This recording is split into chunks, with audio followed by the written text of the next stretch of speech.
আজকে কি আমি রান্না করতেছি। আমি আজকে আর আমার ক্যামেরা ধরার কেউ নাই। কি কেউ পার্সোনাল ক্যামেরাম্যান হবেন নাকি? হইলে তাড়াতাড়ি একটু কমেন্ট টমেন্ট করে জানায়েন দয়া করে। পার্সোনাল একজন লোক খুবই দরকার। ক্যামেরা কে ধরে দেয় শুনি? হোয়াট মূল কথায় আসি। আপু কি রান্না করবে আজকে? হুম হুম এক গামলা লাউ রান্না করবে, বুঝছেন? লাউ কি দিয়ে কেমনে রান্না করি চলেন দেখাই। এই যে আমার বিদেশি ভাই বোনরা কেমন করে লাউ দিয়ে যখন ঝটপট করে কাজে যাবেন কিভাবে রান্না করবেন, সাথে আপু থাকতে কোনো টেনশন আছে? এই যে লাউগুলোকে কেটে নেবেন, কেটে নিয়ে এই যে আছে মুরগির মাংস, আমি একদম সুন্দর করে ধুয়ে ক্লিন করে রেখেছি, এইটা দিয়া রান্না করব। এখন রান্না করব তো রান্না করব, প্রথমে আমি কড়াইটাকে সুন্দর করে গরম করে নিয়েছি। গরম করে নিয়ে দিয়ে দিলাম তেল। ঠিক আছে, তেলটা দেওয়ার পরে যারা আমার ভাই বোনরা বিদেশে থাকেন তাদের তো আসলে কাজকর্ম করে রান্না করে খাওয়াটা সত্যিই অনেক কষ্ট। তাদের কথা চিন্তা করে সহজ একটা রেসিপি নিয়ে আসলাম। মাংস দিয়ে লাউ দিয়ে এভাবে রান্না করে খাবেন, দেখবেন অসাধারণ মজা। ঠিক আছে, অসাধারণ মজা। তো যাই হোক, তেলটা গরম হোক, আমরা একটু অপেক্ষা করি। এই যে বলছিলাম পার্সোনাল ক্যামেরাম্যান লাগবে, কেন লাগবে বলছেন? ভিডিও করার সময় দেখছেন এদিক সেদিক ক্যামেরা খালি ঘুরে যায়। কি করি, একা মানুষ আর ভালো লাগে না। তো যাই হোক, কথা বলতে বলতে তেলটাও গরম হচ্ছে। সেই ক্ষেত্রে কি করব বলেন তো? কয়েকটা কয়েকটা কয়েকটা কি কি কয়েকটা এই যে কয়েকটা এলাচ, এক টুকরো দারচিনি আর হচ্ছে একটু লবঙ্গ দিলাম। আচ্ছা, এখানে একটা কথা আছে, এখন এতটুকু পরিমাণ কেন দিচ্ছি জানেন? একটু ফাটাইয়া দিলাম। বিসমিল্লাহ।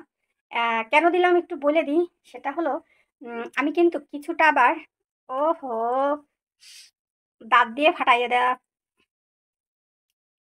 দাঁত দিয়ে কামড়াই দিতাছি। খাবে না কেউ? কি মনে হয়? খাইলে খাবে, না খাইলে নাই। ওই যে যে কথাটা বলতেছিলাম, হ্যাঁ, সেটা হলো এখানে হলো আদা রসুন পেঁয়াজ আর জিরা। আদা রসুন পেঁয়াজ জিরা আর লবঙ্গ গোলমরিচ এলাচ দিয়ে এটাকে বেটে রেখেছি। তো এবার কি করব বলেন তো? তো এবার দেখেন এগুলো হয়ে গিয়েছে, জাস্ট একটু ফ্লেভারের জন্য আসলে এটা দেওয়া। এবার আমার এই যে মুরগির মাংসগুলো বিসমিল্লাহ দিয়ে দিলাম। তো আমরা মুরগির মাংসগুলোকে সুন্দর করে একটু ভেজে নেব। তো এখন এটার ভিতরে কি দেবো বলেন? এটার মধ্যে দেবো হলো পরিমাণ মতো লবণ, তারপরে দেব আমি পরিমাণ মতো এই যে হলুদ। এখন সুন্দর করে এটাকে আমরা নাড়িয়ে চাড়িয়ে নেব, কেমন?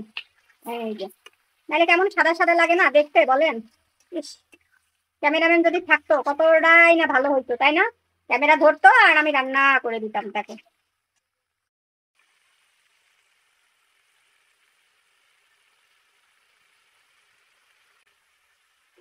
তো প্রিয় কলিজার ভাই এবং বোনেরা, আমি দেখেন কত লাল লাল করে একদম সুন্দর করে আমার চিকেনটা কিন্তু ভেজে নিয়েছি। হ্যাঁ, তো ভেজে নেওয়া হয়ে গিয়েছে। এখন কি করব? আর এই যে মশলা বেটে রেখেছি, দাও ঢালিয়া একেবারে সুন্দর করে সবটুকু মশলা এখানে আমি অ্যাড করে দিলাম। ঠিক আছে, পরে এটা দিয়ে দিবানি। আবার সেটা আপনাকে সামনে দিতে আমার শরম করে না বুঝি। যাই হোক, একটু দুষ্টুমি করলাম, আমার আবার একটু দুষ্টুমি না করলে ভালো লাগে না, বুঝলাম না। যাই হোক, এখন এটাকে সুন্দর করে নাড়াই চাড়াই দেবো একেবারে মিক্সার করে। তারপরে হচ্ছে একটুখানি নাড়াচাড়া দেবো। দেখেন তো এখন কি জুসি জুসি একটা সুন্দর ইয়ামি ইয়ামি ভাব এসেছে আমার রান্নাতে। কেমন লাগবে খেতে বলেন তো? বলেন, এই রান্না খেয়ে কি আপনাদের দুলাভাই পাগল হয়ে যাবে? আর আপনাদের তো দুলাভাই নেই, ধরো যা কালে যে রান্না করে খাবো থাকবে, আমি একাই খাবানি আর আপনারা রান্নাটা শিখে নিয়েন।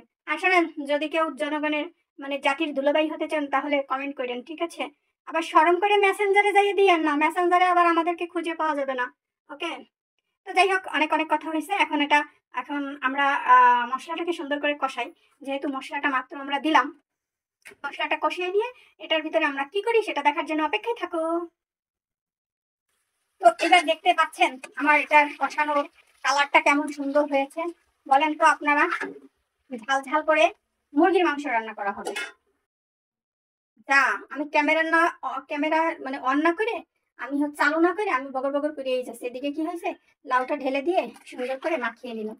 এখন হচ্ছে এই যে মাংসটা আর এটা সুন্দর করে মাখানোর পরে এখন আমি এটার ভিতরে কি দেবো বলেন তো? দেব হইল আরেকটু পরিমাণ মতো হলুদ দেই।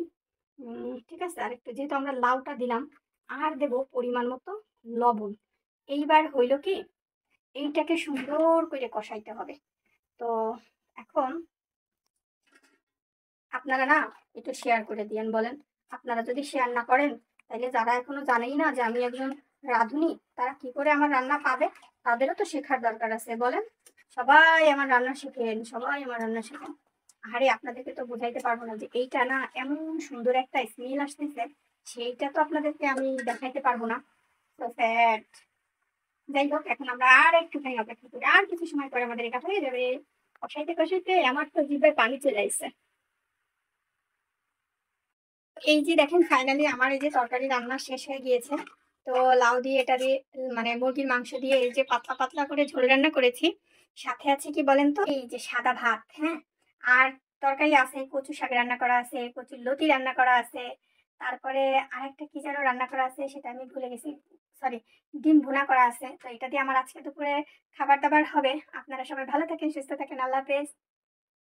আসসালামু আলাইকুম। আর যদি ভালো লাগে তো অবশ্যই একটু আমার ভিডিওটা শেয়ার করে দিবেন। তো শুধু দেখাচ্ছি, কোনো একদিন আপনাদেরকেও আমার এই ছোট্ট কুঠিরে দাওয়াত করব। খোলা আকাশের নিচে রান্না করব, আপনাদেরকে খাওয়াবো।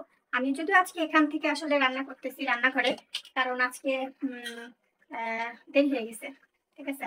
কারণ, ও আচ্ছা, দেরির কারণটা একটু আপনাদেরকে যদি আমি বলি, সেটা হলো সবাই না আজকে আমাদের বাসার এখানে মাছ ধরতেছে। হ্যাঁ, দেখবেন মাছ। এখন আমিও যাব আপুকে খেতে দিয়ে। এই যে, look at this, আমি না আজকে লিপস্টিক লাগাইতে ভুলে গেছি। Tata, bye bye.